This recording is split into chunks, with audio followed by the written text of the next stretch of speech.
Yes, students, we were discussing about linguistic ambiguity. I don't know what happened today. Many a time that software is not properly responding, and that's why it is closed again and again. And I'm just continuing with this linguistic ambiguity. So, what I was telling you that in linguistic ambiguity, the sentence, the word which creates problem is called linguistic ambiguity. I explained you already. Now, option is that the clarity of language, that's a just opposite statement. So, just negate it. Number two, the presence of multiple meanings in a word or sentence. This is the right answer, because when multiple meanings or meanings in a word can create only the place of only has created confusion. So that is the example, and then this is called ambiguity, right? Now, the intentional use of unclear language, no, not at all, this is not the answer. And type of punctuational error, no, this is not punctuation error, this is the error of words are placed in wrong place. Words are placed in a wrong wrong places in the sentence, or a choice of words sometime different, sometime sentence, whole sentence speaks in a different way. So that all called ambiguity. Moving to another, in translation, what does the term transcreation, right, refer to? Translation is convert one language, one text to another is called translation. And transcreation, of course, conversion. Trans is change, but creation is creativity, so that is different. In translation, that comes under translation, what does the term transcreation refer to? So that's the first option is creative adaptation of content to convey the same message in different language. Creative adaptation, right? So that's a creativity, right, of content to convey the same message in a different language, like English to Hindi. But that's a Hindi, somewhat a beautiful language, or figures of speech or something is used in that particular message is called creative adaptation, right? For example, if I say that mm, don't cry for spilt milk, right? Don't cry over spilt milk. So that's a, in Hindi, that's a version is totally different. That's a रायता मत फैलाओ. क्यों? Because once रायता फैलाना मतलब once for example, if you have posts, if you share any post in your social media, and once it is public, it is in public domain, then you try a lot, nothing is going to be changed because it is viral now. Similarly, here, uh, transcription, so that is called, uh, for example, if I say don't cry over spilt milk, and then रायता फैलाना अलग अलग है, पर एक language से दूसरी language में when we convert from one language to another, तो that's a creation, transcreation, something new, right? So that's a both are different direction, different language, no word to word language, but context is same. So this is the example, raita phailana and don't cry over spilt milk is almost same, but that's the example of transcreation. So that's the first creative adaptation of content to convey the same message in a different language, right? So that is the right answer. Number two, why not? Other three are apt answers, apt options. Let us see. Literal, word for word translation. Word for word, it's a translation. Word for word, if I say that, don't cry over spilt milk. रो मत दूध के ऊपर spilt फट जाने पर, कुछ तो भी मीनिंग निकलेगा उसका.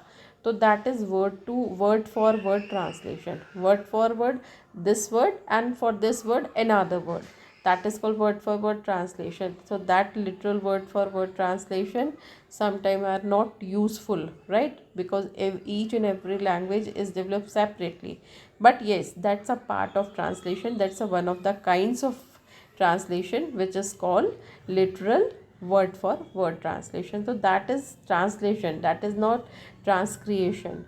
Okay, moving to C. Why not C? Mechanic translation, machine translation. Sorry, machine translation is that's a when you use a speaker, right, in your phone. So that's a machine translation, that you speak something and that is Hindi, sometime Hindi typing, sometime English typing, sometime translation we use. So machine translates, our phone translates language for us. That is machine translation. Next number is rapid translation without thorough consideration. Rapid translation, you must have seen in political speech that sometimes translator is standing next to standing by politicians. Why? Because suppose Rahul Gandhi is speaking, and then he's speaking in English, and Tamil audience is sitting. So then a translator will translate. Suppose they are not familiar with English, so translator knows both the language. He's very comfortable in both the language. He must be very comfortable. So what he listens in English, and immediately he would translate it into Tamil. So that is rapid translation. But these all are machine translation, rapid translation, word for word translation are the translation. But first one is transcreation, because creative adaptation of content, that is called transcreation. Moving to last six questions, six statement come in first objective type, first section. So this is the last one. What does IC analysis primarily focus on in linguistics, right? So that's a IC analysis, that's a immediate constituents analysis. So primarily focus on in first one, identifying morphemes in a sentence. Number two, analyzing the information structure and coding of message. Number three, examining phonetic features of a speech. And number four, evaluation grammatical correctness. No, fourth is, first of all you negate fourth one, evaluating grammatical correctness. No, it's nothing to do with grammatical correctness. So fourth one, D, is not an answer, cancel it. Number C, examining phonetic features of speech is IC analysis. No, not at all. No, phonetics has nothing to do with sound. IC analysis is that's analyzing the information structure uh, and coding of message. No. What's the right answer? Identifying morphemes. Morphemes means words in a sentence. So that's a what's the status of word. It is adjective or adverb or helping verb. This way you have to find out. That is called that is identifying morphemes in a sentence. This is the right answer. This is called IC analysis, right? So these are the first objective type question. Now moving to next paper, next part of the paper. Next part is, that is this one, right? This is define link. Now that first part is over, that is objective type question. Now it takes hardly a few minutes. Let us see section B and section C, because if this time if I explain, you will not get anything. But yes, I am going to tell how to study, right? So that's a short answer, that's a section B, short answer question. And then all questions are compulsory, internal choice is given, and then one question will be of 8 marks, and there will be 5 questions. So section B is of 40 marks, right? So please take care. Now first question is, define linguistic and its relation to the English language. So define linguistics. It's a very vast what we can say that question, right? So Linguistics is language, so you have to define language and its relation to the English language. So how language, first of all, common language. Definition of common language, I'm telling you that it is said that language is the coding system. So that's a code, na? The all symbols, all alphabets are code. So that's a symbol, right? So that's a defined linguistic and its relation to English language. So first you have to define common definitions. You have to give common definitions of linguistic and language, and then you have to tell that's a how these definitions are related to English language. So we are going to discuss in the class, but think over it that what is English language and what is language, what is called language. And another question is, how does morphology contribute to the structure of English words? Morphology, logy is a study, and morph is words. So a study of words. So how does morphology contribute to the structure of English words? So that's the English words. And then how morphology, what's the contribution of morphology? So we are going to discuss that's a English words. That, for example, English word, any example.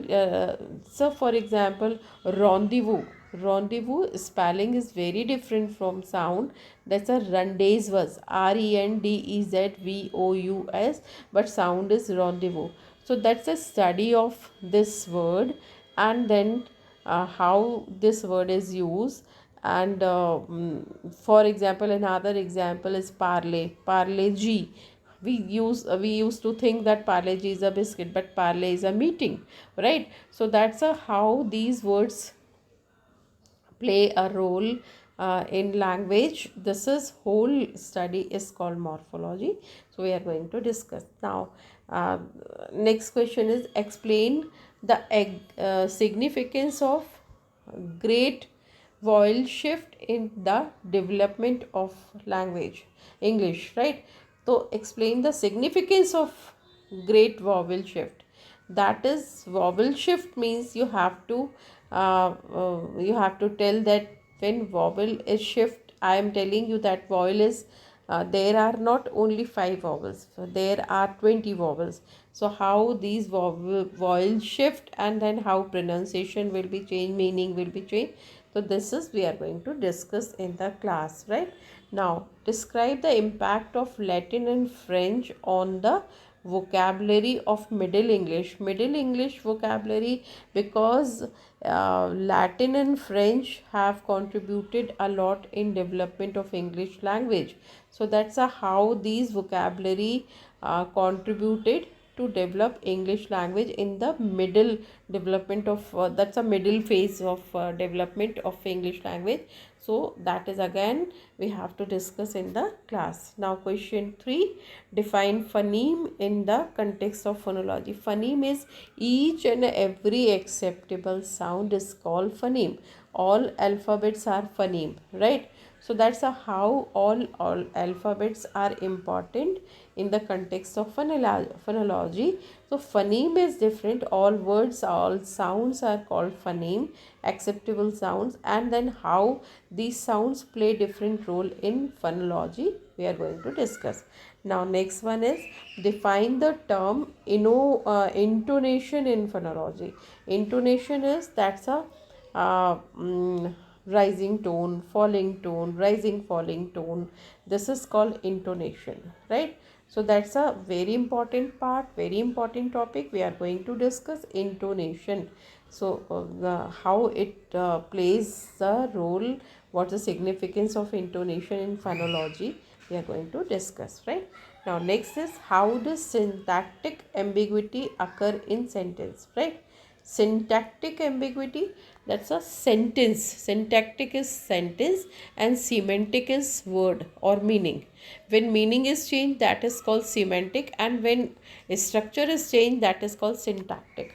So how does syntactic ambiguity occur in sentence? So that's a uh, when we use, I gave you example that if you what the example I gave you, if you stop trying, है ना, only What was the, I forget. I'm telling you that's a what's up. Wait a minute.